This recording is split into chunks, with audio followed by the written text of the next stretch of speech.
Number 8, find the sum of the multiples of 8 from 80 to 480. So let's just start listing them.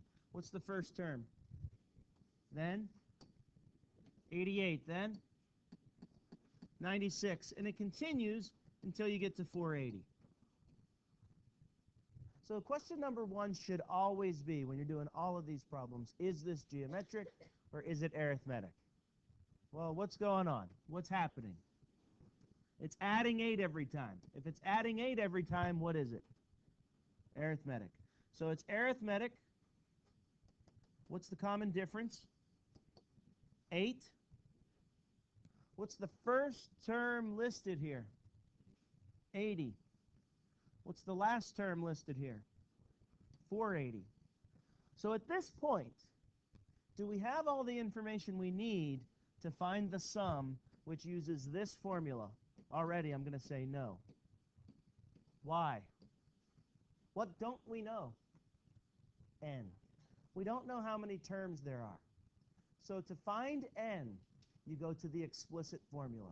The explicit formula basically tells you what formula produces these numbers, what drives this sequence and makes these numbers. Well, if it's arithmetic, I'll do this in a different color. It's kind of a side note.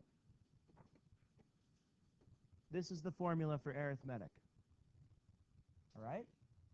Un is the last term that you see listed here. What is it? 480.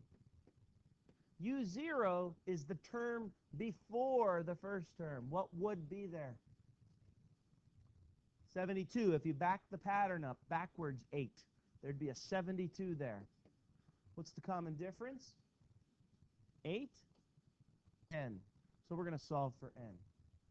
And this is why I said a good way to find n would be to take the last minus the 0 divided by d.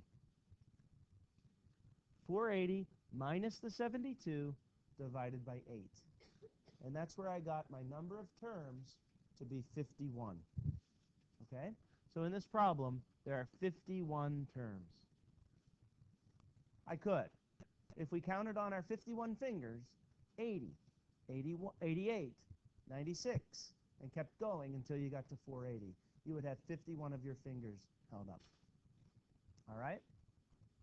So here we go. Now that we know everything, we'll go back to the formula and put in 51, 80, 480 divided by 2.